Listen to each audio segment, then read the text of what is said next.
삼성 합병 승계 의혹과 관련해 이재용 삼성전자 부회장의 기소가 타당한지를 따지는 대검찰청 수사심의위원회가 오늘 오전에 열립니다. 심의 결론을 꼭 따라야 하는 건 아니지만 향후 재판에도 적지 않은 영향을 미칠 것으로 전망되는데요. 과연 이재용 부회장의 운명 어떻게 될지 차분하게 짚어보도록 하겠습니다. 오늘도 여러분의 다양한 의견 좌야침 토론으로 보내주시기 바랍니다. 100원의 이용료가 있는 유료 문자 샵 3698번으로 보내주시면 저희가 토론 중간에 소개하고 전문가들과 의견 나눠보는 시간도 갖도록 하겠습니다. 오늘 함께해 주실 전문가 소개하겠습니다. 서정욱 변호사, 현근택 변호사 나오셨습니다. 어서 오십시오. 예, 안녕하세요. 안녕하세요. 네, 검찰 수사심의위원회가 오늘 오전 10시 30분이죠. 저희 방송이 이제 끝나고 나면 이제 회의를 열고 이재용 부회장의 기소 여부에 대한 심의를 진행을 하는데 서 변호사님께서 이 수사심의위원회 아직 시청자 여러분들께서 뭐 최근에 뉴스를 많이 보셨겠지만 아직 어떤 곳인지 잘 모르시는 분들 많아서요. 설명을 좀 해주세요. 뭐 하는 건지. 결국 이제 그 세 가지가 중요한데요. 일단 이제 2018년에 검찰의 그 기소권 남용을 이제 그 막기 위해서 검찰 개혁의 일환으로 2018년에 도입된 이런 이제 제도로 취지는 이제 그 검찰의 기소권을 남용을 막는다. 네네. 이게 취지고 첫째요. 그다음에 두 번째 기소 여부나 수사 여부를 국민의 눈높이에서 결정한다.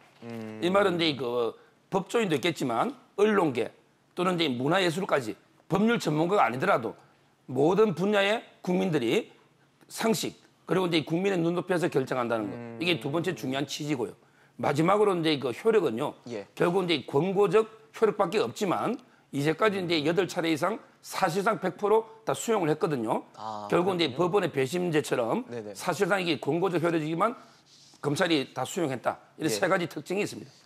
사실 심의위원회가 열리면 뭐 이재용 부회장에 대한 사안을 다룬다기보다는 초반에는 일단 심의위원장으로 있는 양창수 전 대법관에 대한 회피 안건을 논의한다고 해요. 그래서 이걸 왜 하지라고 보니까 양 위원장이 예전에 그 삼성 미래전략실장을 맡았던 최지성 전 부회장과의 친분 관계가 있어서 이걸 좀 본인이 이제 위원장직을 좀 못하게 갔다라고 얘기를 했다고 하더라고요. 네, 맞습니다. 그리고 이제 본인 처남이 아마 서울 삼성병원장이고 이러다 보니까 본인 스스로 이렇게 여론에서도 어찌 보면 그 전에 이제 보면 이제 삼성 관련 재판을 한 적도 있고요. 예. 그래서 아마 여론에서 보기에 좀 부적당한 거 아니냐 이랬을 때 아마 이 회피 관련해서도 결의를 하게 돼 있습니다. 과반 출석, 과반 찬성으로 결의를 하게 되면 직무 대행자를 뽑게 돼 있거든요. 그럼 아마 뭐 직무 대신할 사람 원래도 15분인데 예. 그중에 위원장을 원래 표결권은 원래는 없어요. 예. 14분 갖고 표결을 하는 건데 그래도 어쨌든 진행이라든지 아니면 예를 들어서 물론 이제 어떤 의견서를 얼마나 낼지 아니면 시간 분배를 어떻게 할지 의견을 제시할지 말지 이거는 위원장이 진행하는 거거든요. 네네. 그러면 약간 편파성의 시비가 있을 수 있기 때문에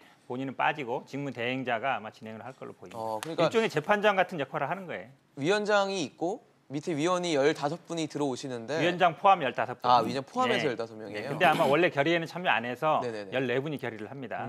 그런데 위원장이 있으나 없으나 마찬가지긴 하지만 네네네. 그래도 절차 진행에 있어서 약간 편파성 시비가 있기 때문에 네네. 본인은 빠지고 직무 대행자가 진행을 할 걸로 보이고 그렇게 되면 어쨌든 14분 모두가 이제 그 결의에 참여하는 형태가 될 겁니다.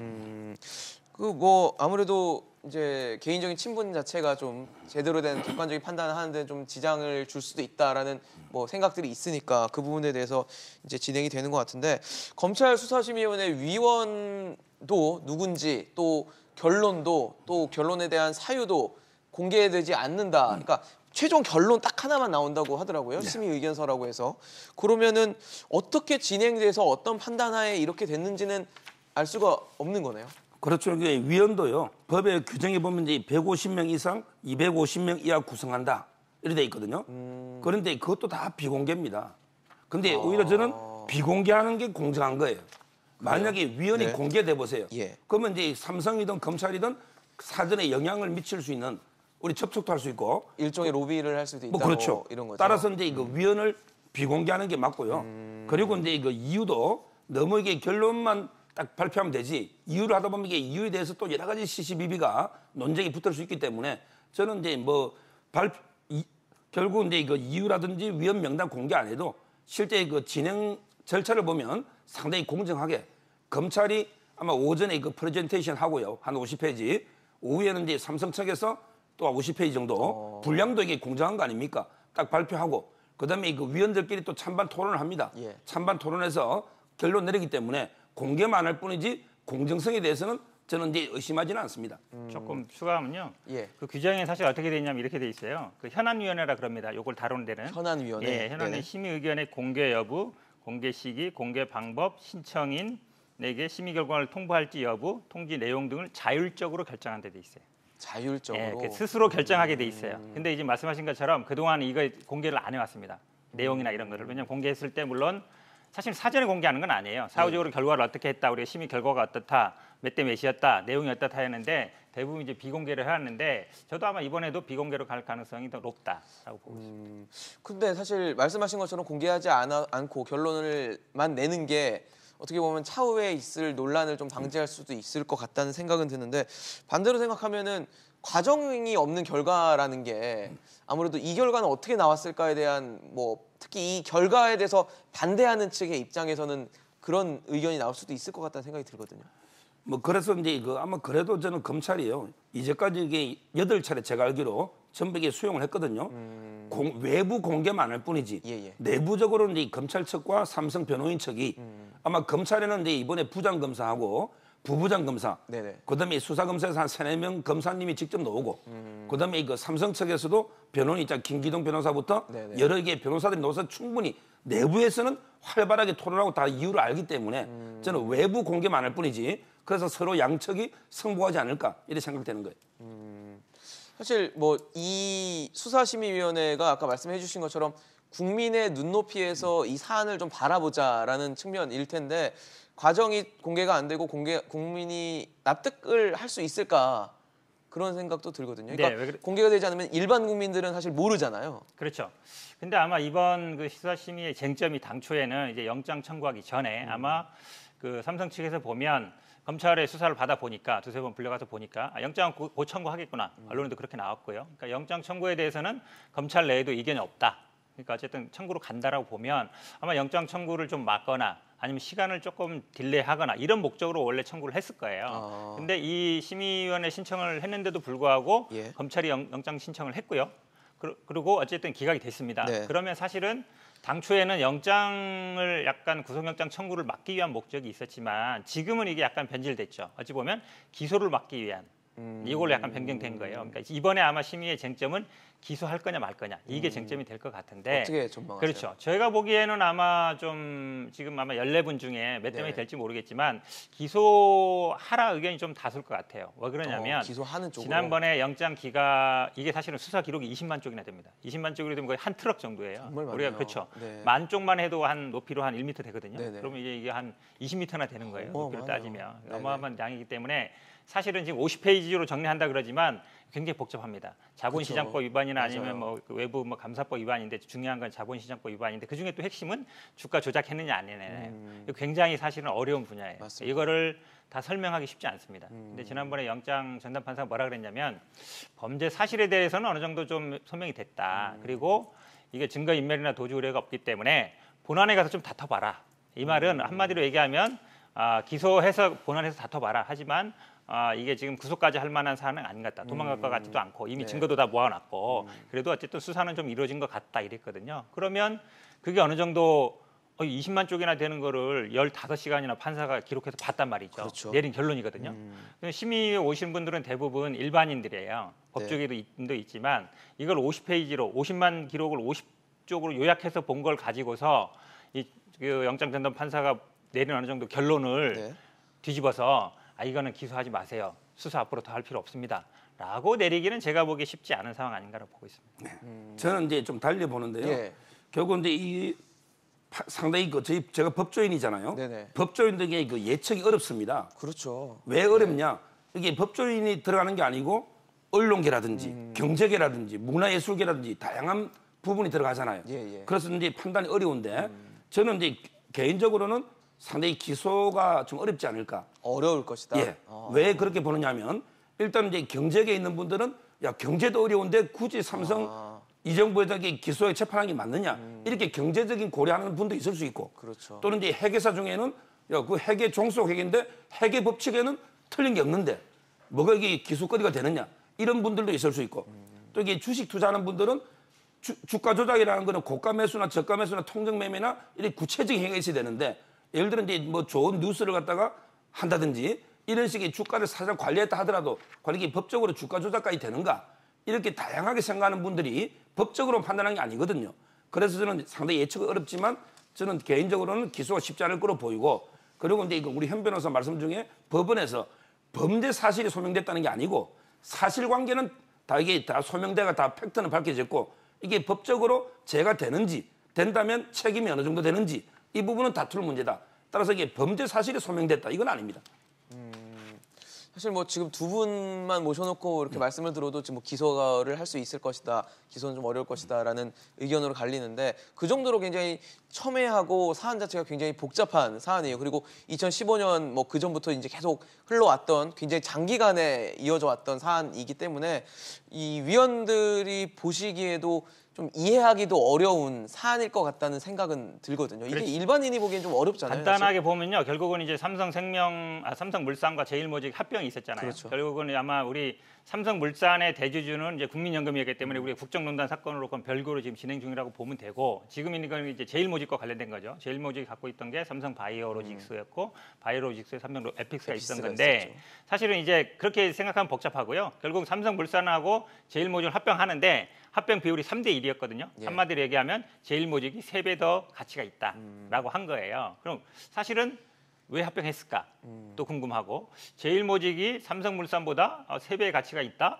이것도 사람들이 좀 의아할 수 있고 그게 맞나라는 생각이 들 수 있죠. 그 합병 비율이 굉장히 중요했는데 그럼 제일모직의 가치를 어떻게 높였느냐 삼성물산의 가치를 어떻게 떨어뜨렸느냐 그 두 가지 쟁점인데 제일모직 그 밑에 있던 게 삼성로직스였고 바이오로직스 삼성바이오로직스를 어떻게 가치가 사실은 되게 적자가 나다가 갑자기 흑자가 막 일조씩 나고 가치가 올라갔단 말이죠. 그러다 보니까 제일모직이 어찌 보면 굉장히 삼성물산보다 3배나 이상 비싼 회사가 된 거예요. 핵심은 삼성물산에 대해서는 이재용 회장이 별 지분이 없었고 제일모직은 실질적으로 이재용 회장이 이재용 부회장이 그렇죠. 지배를 하고 있었죠. 네, 그러다 그렇죠. 보니까 이렇게 합병을 했을 때 누가 이득을 보느냐? 제일모직의 가치를 그렇죠. 그다음에 그게 결국은 경영권 승계에 도움이 된다. 그게 뭐냐면 에버랜드 사건도 그렇고 제일모직도 사건도 그렇지만 결국은 경영권 승계를 어떻게 해가느냐. 결국은 이제 세금을 내서 정상적으로 하면 문제가 아니지만 비상장 주식을 이용해서 거기에 지분을 늘려서 가치를 높여서 상장하고 그다음에 그걸 이용해서 경영권 승계하는 이런 어떤 전형적인 절차거든요. 거기에 결국은 3배로 쳤는데 제일모직이 3배로 이 합병 비율을 산정한 게 정당하냐 아니냐. 그게 제가 보기에 자본시장법 위반의 핵심적인 쟁점이에요. 사실 뭐 지금 말씀하신 것처럼 말씀을 이렇게 길게 해주실 정도로 굉장히 복잡한 쉽게 해주신다고 했는데도 사실 굉장히 어려운 사안이고 복잡한 제가 잘 몰라서 설명이 어려운 아닙니다. 그게 근데 기본적으로 워낙 장기간 이어왔고 굉장히 논란이 많은 이슈들이 많아서 어려운 사안인데 판단을 할 때 아까 서 변호사님 말씀 중에 지금 상황을 과연 감안할 것인가도 굉장히 중요한 포인트일 것 같아요. 지금 코로나19 때문에 경제 상황이 워낙 안 좋은 상황이고 그래서 이재용 부회장도 얼마 전 자신의 생일날 현장에 나가서 직접 일을 뛸 정도로 지금 상황이 굉장히 정말 위급한 그런 상황이라고 볼 수 있는데 이런 상황에서 삼성의 오너, 삼성의 총수를 예를 들어 기소를 한다거나 그리고 그 이후에 또 재판을 받게 해서 뭐 유죄가 될 수도 있고 그런 상황으로 가게 하는 것이 맞느냐라고 일반 국민들은 생각할 수 있을 것 같거든요. 그것도 이게 그 위원 중에는 아마 고려하는 사람도 있을 수 있다는 거예요. 결국 이제 수사심의위원회의 가장 핵심은 뭐냐면요. 법률가의 눈높이가 아니고 국민의 눈높이예요. 국민 상식의 눈높이. 근데 그 위원들이 150명에서 뭐 250명 있잖아요. 네네. 근데 이거 위원들이 상당히 시사에 관심도 많고요. 아주 뛰어난 분들이에요. 뭐 아무 관심도 없는 분들이 자기가 그 신청에 위원회 들어갈 이유가 없잖아요. 다 그 분야에서는 나름대로 이게 훌륭한 분들이 되는 거고 이분들이 모인 거는 전체 국민의 힘은 위대한 거예요. 저는 검사의 법률가적인 판단보다 전체 국민 중에 대표성을 가지면서 선발된 15명 아닙니까? 이분들의 판단이 저는 더 훌륭할 수도 있다. 따라서 이제 검찰이든 삼성이든 그 결론에 대해서는 겸허하게 수용해야 되고요. 그 위원 중에는 아까도 말했지만 이게 회계사도 있을 수 있고 또는 이제 기업가도 있을 수 있고 일반 문화예술 쪽도 있는데 이런 분들이 법률만 고려 안 하고 경제적인 고려하더라도 그 판단도 이게 존중해 줘야 된다. 그게 취지입니다. 현 변호사님 보시기엔 어떠세요? 지금 뭐 경제 위기 이런 상황을 좀 감안을 할까요? 제가 보기에는 삼성이 심의로 이 사건을 끌고 간 가장 큰 이유라고 봅니다. 왜냐하면 결국 이만 검찰에서 결론을 내린 것 같고 검찰의 수순은 정해져 있잖아요. 기소냐 아니면 뭐 구속이냐 아니냐인데 사실은 그게 법적으로 판단하는 거예요. 근데 삼성이 마지막으로 기댈 때는 국민 여론이다. 특히 핵심적인 거는 지금 코로나 위기로 인해서 경제가 어렵다. 우리나라를 대표하는 기업이고 이런 어려운 시기에 재벌 총수를 구속해서 되겠느냐. 이게 제가 보기엔 아마 가장 큰 어떤 목적이었을 것 같아요. 네네. 일반 여론에 호소하는. 그리고 말씀하신 것처럼 내용은 어렵고 네. 어려운데 근데 이제 이런 생각도 들죠. 이병철 회장이 그렇죠. 그다음에 이건희 회장 넘어올 때도 세금을 제대로 냈나? 뭐 넘어오긴 넘어왔는데 세금 제대로 안 낸 것 같아요. 그럼 에버랜드 전환 사채 결국은 무죄 받긴 했습니다만 끌었고요. 지금 사실은 이런 생각 들죠. 지금 이재용 삼성 회장이 과연 여기 오느냐? 실질적으로 회장이 법적으로 실제 우도냐? 그렇죠. 아니 왜냐하면 이건희 회장이 살아 있잖아요. 아직 그쵸. 그렇죠. 거기 왜냐하면 이걸 넘겨받으려면 굉장히 많은 세금을 내야 돼요. 수조가 됩니다. 그러니까 사실 어찌 보면 지금 5년 됐거든요. 그렇죠. 실제로 보면은 이재용 부회장이 이 어떤 실제 지배력을 법적으로는 확보를 못 하고 있어요. 현실적으로 하고 있지만. 그럼 이거 언젠가 넘겨받아야 되는데 이것뿐만 아니라 지금 현재 갖고 있는 것들도 과연 이재용 부회장이 정상적으로 세금을 내고 이걸 넘겨받을 건가? 이게 모두의 관심이거든요. 예. 그러면 많은 국민들이 생각하기에 아니 이 우리나라의 제일 큰 회사를 우리나라 GDP의 10% 이상 차지하고 있는데 그렇죠. 몇 조나 되는 그 몇십 조, 뭐 수백 조의 가치가 있는 회사를 받으면서 왜 세금을 제대로 안 낼까? 이 고민도 저는 할 거로 보거든요. 그래서 아마 국민 일반 여론에서 말씀하신 것처럼 이게 사실 구속 여부를 다툰 게 아니에요. 기소할지 말지니까. 그렇죠. 그러니까 검찰이 한 18개월 이상 수사했고 진짜 50만 쪽이나 되는 기록을 만들어놨는데 기소하지 마라. 이렇게 하기는 좀 부담스럽다고 봅니다. 사실 검찰 같은 경우는 이 삼성 측에서 수사심의위원회 신청을 할 때 구속영장 청구라는 식으로 맞불을 놨거든요. 물론 이제 구속영장이 결국은 기각이 되긴 했지만 그렇게 맞불을 놓으면서 어쨌든 기소를 하고자 하는 의지는 계속 검찰이 보여왔단 말이에요. 그럼 이번에 수사심의위원회가 어떤 식으로 결론이 나냐에 따라서 검찰이 입장을 바꿀까요? 아니면 뭐 기소라는 그 스탠스는 계속 밀고 나갈까요? 결국 이제 제가 아까도 말했지만 제도 도입의 취지를 봤을 때 네네. 저는 검찰이 따라야 돼요. 물론 이제 권고적 효력밖에 없는 거는 맞아요. 네네. 그런데 예를 들어 다수가 기소하지 마 이렇게 결정했는데 검찰이 기소를 밀어붙인다면 이런 이게 제도를 둔 취지가 없잖아요. 결국 이거는 이제 법원의 배심자하고 비슷한 거예요. 예. 법원에도 이게 판사가 배심원들의 결정에 100% 기속되는 건 아니지만 그런 이게 사실관계 판단이나 이럴 때는 이게 배심원 제도 취지를 존중해서 다 따르지 않습니까? 그렇죠. 따라서 저는 삼성이든 검찰이든 이 결정은 이게 겸허하게 수용을 해야 된다 이렇게 보는 거고 최근에 검찰 내부의 기류도요 무조건 이게 기소가 능사는 아니잖아요. 결국 국민의 뜻입니다. 15명은. 따라서 이제 저는 다수가 불기소 쪽으로 가닥을 잡으면 검찰도 수용하지 않을까. 이게 최근에 내부 분위기가 약간 묘하게 좀 바뀌고 있어요. 조금 저는 좀 달리 볼 수 있는데요. 보세요. 네, 왜냐하면 이게 사실 어찌 보면 이제 말씀하신 것처럼 우리나라 이제 참여 재판하고 비슷한 거예요. 그러니까 미국 같은 경우에는 어쨌든 대배심에서 배심할지 말지를 결정합니다. 예. 그다음에 재판에 가서도 배심원들이 유죄 무죄 판단해요. 근데 우리나라는 이제 도입은 했지만 그러니까 대배심처럼 비슷한 게 도입한 게 지금 심의위원회고 그다음에 재판에서 도입한 게 이제 참여 재판인데 저도 이제 참여 재판 초기에 많이 해봤는데요. 예. 참여 재판도 마찬가지예요. 그냥 권고적 효력밖에 없거든요. 근데 사실은 안 따른 경우도 꽤 있어요. 그러니까 전원일치로 무죄를 해도 판사가 유죄라고 때리는 경우 있습니다. 많지는 않죠. 근데 예. 그럴 때는 이유를 더 많이 써야 되는데 말씀하신 것처럼 만약 14명 중에 14대 0 이렇게 난다 그러면 제가 보기에 검찰이 좀 뭐 고민을 안 할 수가 없지만 그렇죠. 이게 제가 보기에 그렇게 날 가능성이 많지 않아요. 팽팽할 가능성이 많거든요. 첨예한 사안이니까요. 첨예하기 때문에 예. 예를 들어서 뭐 8대 6 이렇게 났다. 네네. 그러면 제가 보기에 검찰이 그거에 대해서 반드시 따라야 되느냐. 저는 6이라는 의견이 기소한다라는 그렇죠. 그렇게 됐을 때는 의견이어도 저는 안 따를 가능성도 있다고 봐요. 물론 저는 아마 기소 의견이 더 많은 걸로 보겠지만 예, 예. 반대의 경우에 그러니까 기소 의견이 적다 하더라도 이게 만장일치는 아니지 않느냐. 네네. 그리고 법에는 존중한다고 돼 있어요. 법에는 존중한다고 돼 있어서 뭐 존중이라는 말 자체는 이제 기속되지는 않는다는 얘기죠. 예. 따른다는 얘기에서 저는 뭐 만약에 불기소 의견이 만장일치가 아니라면 저는 뭐 검찰은 그거에 크게 구속되지는 않을 거다. 왜냐하면 이게 일반적인 사건이 모르겠지만 거의 뭐 2년 가까이 해온 거고 그렇죠. 정말 어찌 보면 수사 인력을 투입해 왔는데 일반인들, 그러니까 수사에 대해서 법에 대해 잘 모르는 분들이 이렇게 얘기 들어보고 말씀하신 것처럼 이게 경제도 어려운데 꼭 뭐 삼성 부회장을 기소해야 돼요. 이렇게 얘기가 났다고 해서 그거를 알겠습니다. 우리가 그럼 그동안 2년 동안 수사해온 거 50만 쪽 수사해온 거 다 그냥 접고, 창고에 갖다 놓겠습니다. 이렇게 하긴 쉽지 않잖아요. 그러니까 어떻게 보면 참고 자료 정도로 국민들의 목소리를 뭐 듣는 정도는 활용하겠지만 기소 의견을 꺾지는 않을 것이다라는 저는 생각을 갖고 계신 거군요. 사실 최근에 삼성을 둘러싼 또 쟁점으로 떠오른 게 주가 조작, 그러니까 시세 조종 혐의입니다.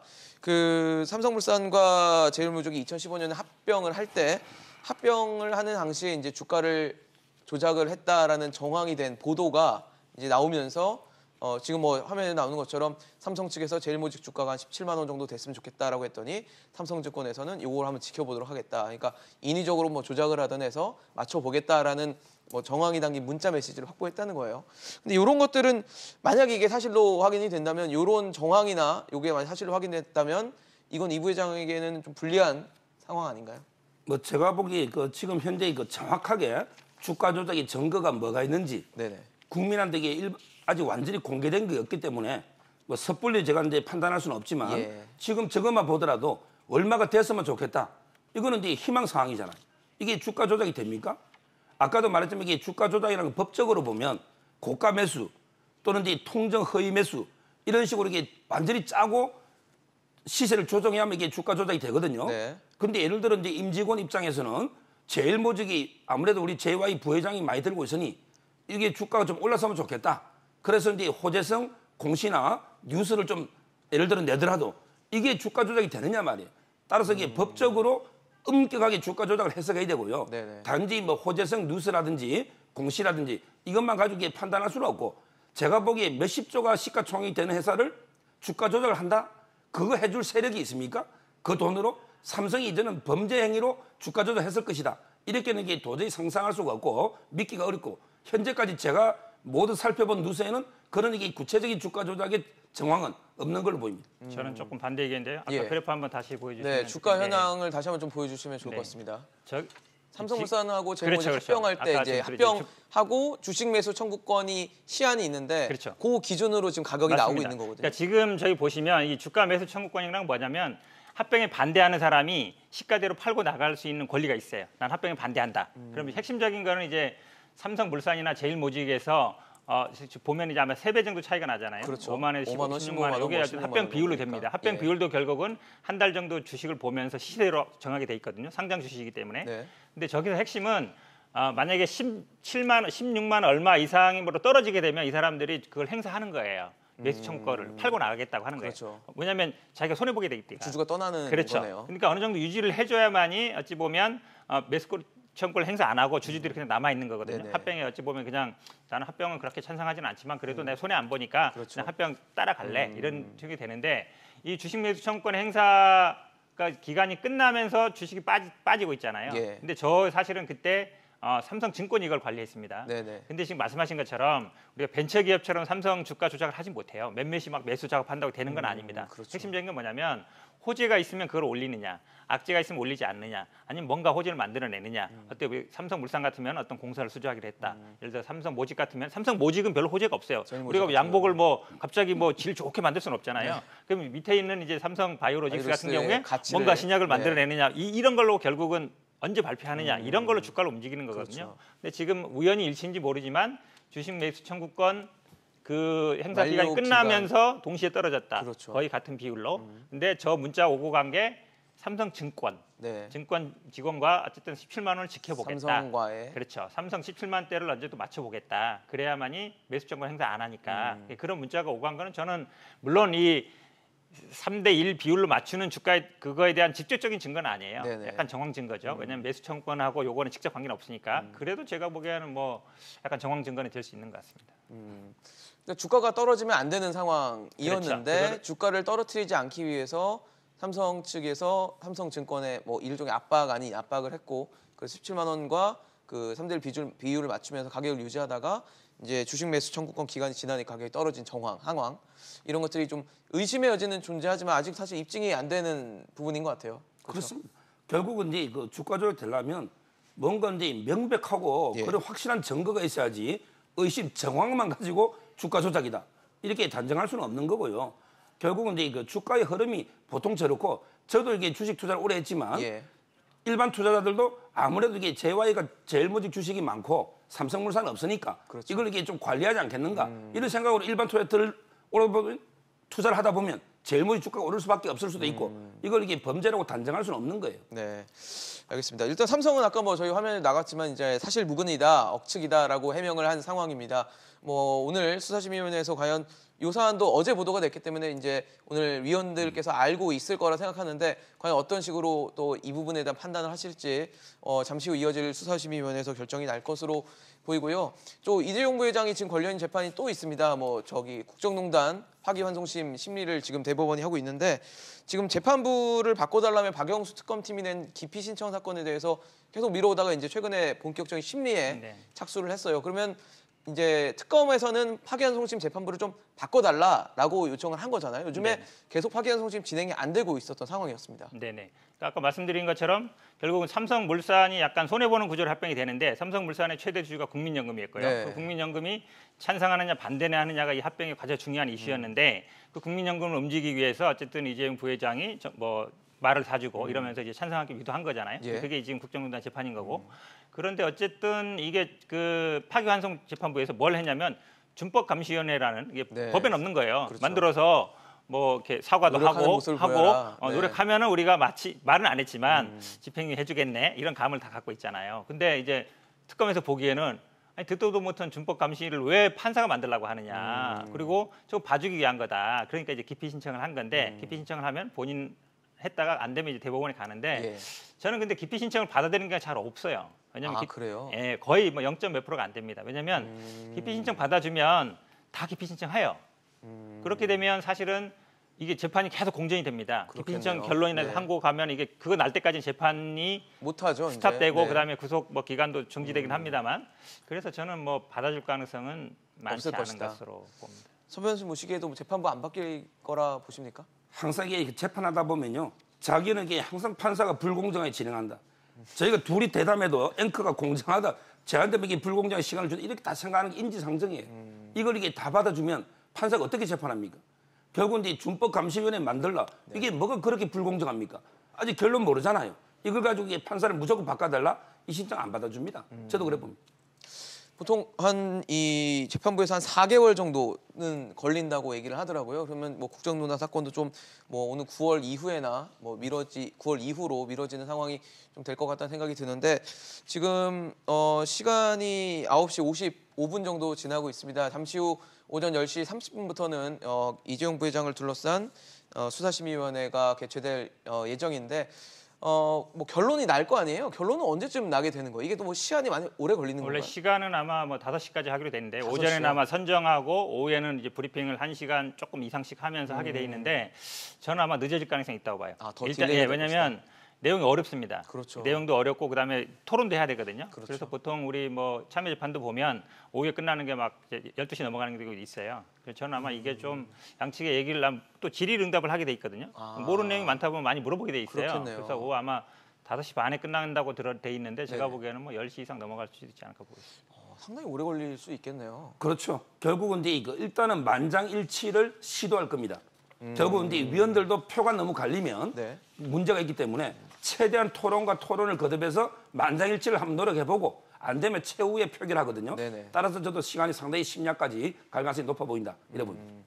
알겠습니다. 오늘 아까 말씀드린 것처럼 오전 10시 30분에 이재용 부회장에 대한 그 삼성 의혹 승계 의혹과 관련해서 수사심의위원회가 열립니다. 어떤 결론이 날지 좀 지켜보도록 하고요. 차후에 또 결론에 대해서는 또 얘기해보는 시간 마련하도록 하겠습니다. 오늘 서정욱 변호사, 현근택 변호사와 함께했습니다. 말씀 감사합니다. 예, 감사합니다.